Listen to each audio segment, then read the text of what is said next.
Good morning. Today's topic is measurement of conductance. चालकता का मापन। जैसा कि हम पहले पढ़ चुके हैं, किसी भी विलयन की चालकता उसमें उपस्थित आयनों की कारण उपस्थित होती है और चालकता को नापने के लिए प्रतिरोध के द्वारा चालकता नापी जाती है, अर्थात प्रतिरोध का व्युत्क्रम चालकता होती है। किसी भी विलयन की चालकता ज्ञात करने के लिए उस विलयन का प्रतिरोध ज्ञात कर लिया जाता है और प्रतिरोध नापने के लिए प्राय व्हीटस्टोन ब्रिज विधि का उपयोग किया जाता है। जिस विलयन की चालकता नापनी है उसके लिए हम विशेष प्रकार के सेल उपयोग में लेते हैं जिसे हम चालकता मापी सेल कहते हैं।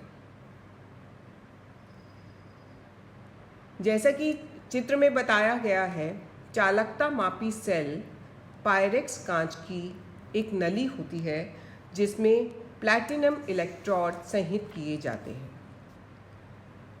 ये प्लैटिनम की प्लेट सूक्ष्म विभाजित प्लैटिनम की परत होती है जिसे प्लैटिनम के तारों के साथ वेल्ड किया रहता है और इन नलियों में पारा भरा हुआ रहता है।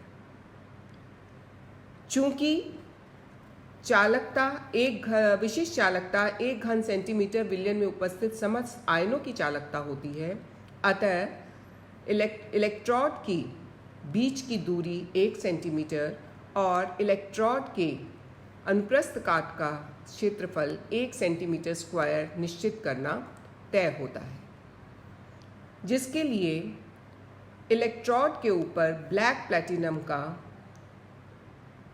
लेपन किया जाता है ताकि उस पर ध्रुवण के द्वारा उपस्थित आयन आकर चिपक न जाए।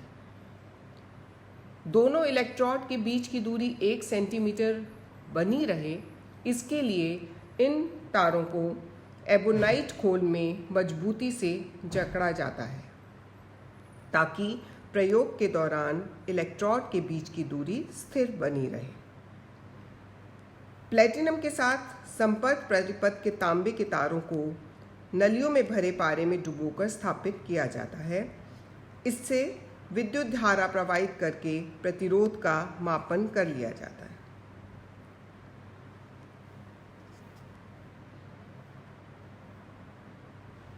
चूंकि सेल के लिए विशिष्ट चालकता नापने के लिए सेल में इलेक्ट्रॉनों के मध्य की दूरी और अनुप्रस्थ काट के क्षेत्रफल को निश्चित रखना होता है, अतः इसके द्वारा नापी गई चालकता को एक विशिष्ट स्थिरांक के द्वारा गुणा करके ही हमें विशिष्ट चालकता प्राप्त होती है। जैसा कि फॉर्मूले में बताया गया है, R is proportional to L/A, जहाँ R प्रतिरोध, L 2 इलेक्ट्रोड के मध्य की दूरी, A इलेक्ट्रोड के अनुप्रस्थ काट का क्षेत्रफल।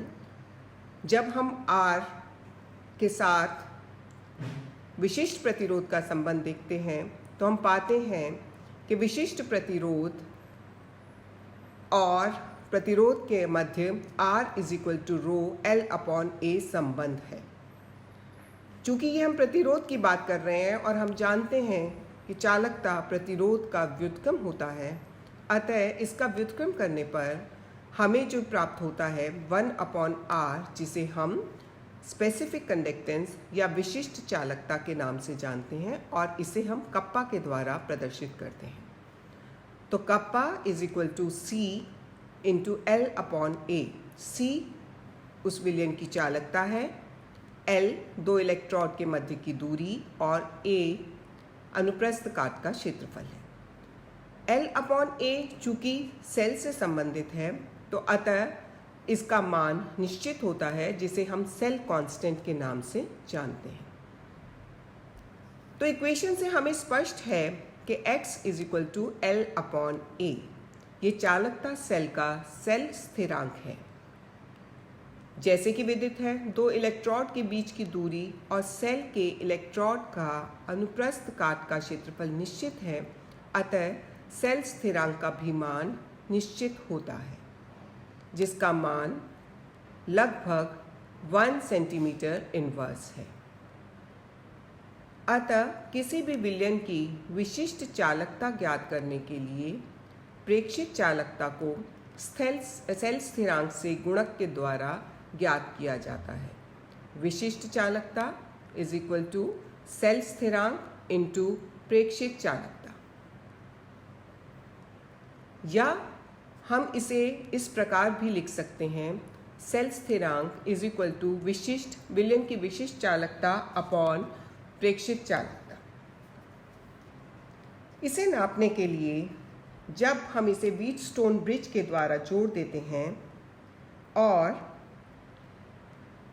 एक निश्चित प्रतिरोध पर उसे मैजिक आई के द्वारा या हेडफोन के द्वारा संतुलन बिंदु प्राप्त कर लेते हैं, तो उससे हमें उस विलयन का प्रतिरोध ज्ञात हो जाता है, जिसका रेसिप्रोकल करके हम चालकता का मान निकाल सकते हैं।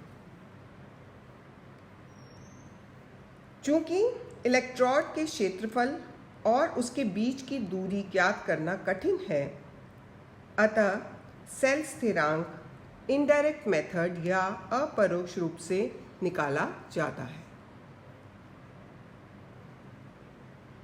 सेल स्थिरांक ज्ञात करने के लिए निश्चित ताप पर ज्ञात विलयन की विशिष्ट चालकता व प्रेक्षित चालकता का ज्ञान आवश्यक है, जिसके लिए मानक विलयन का उपयोग किया जाता है। हम यहाँ पर पोटेशियम क्लोराइड का मानक विलयन लेकर चालकता और विशिष्ट चालकता का मान रखकर सेल स्थिरांक ज्ञात कर रहे हैं।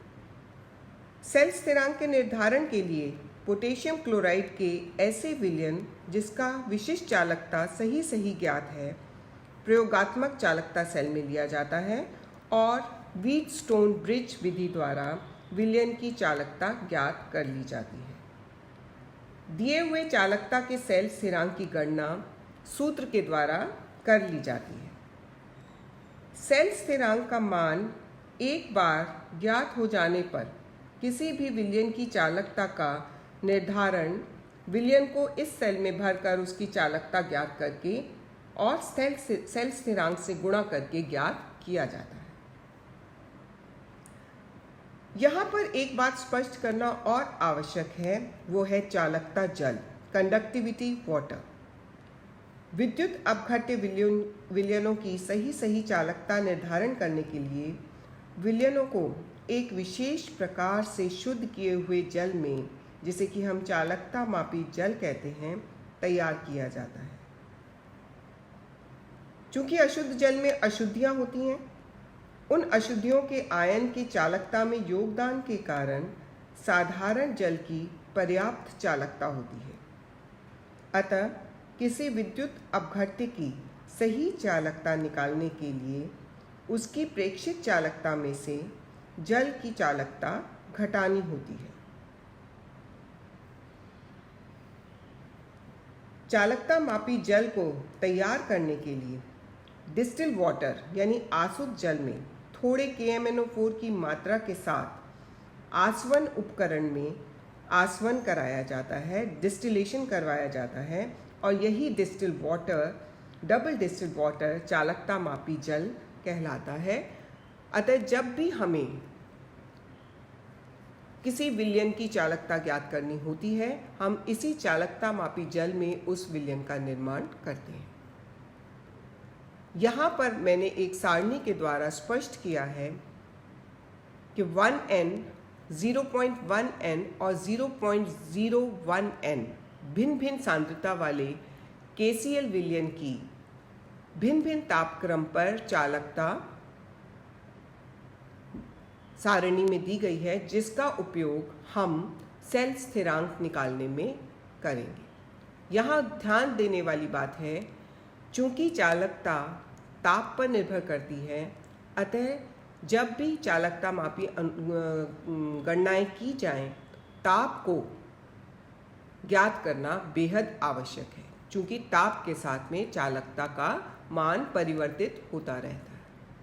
इस प्रकार एक बार सेल स्थिरांक ज्ञात करने के पश्चात हम किसी भी विलयन की चालकता उस सेल के द्वारा ज्ञात कर सकते हैं। आजकल डायरेक्ट कंडक्टोमीटर ब्रिज का उपयोग किया जाता है, जिसमें चालकता डिजिटल रूप से अपने आप प्रदर्शित हो जाती है।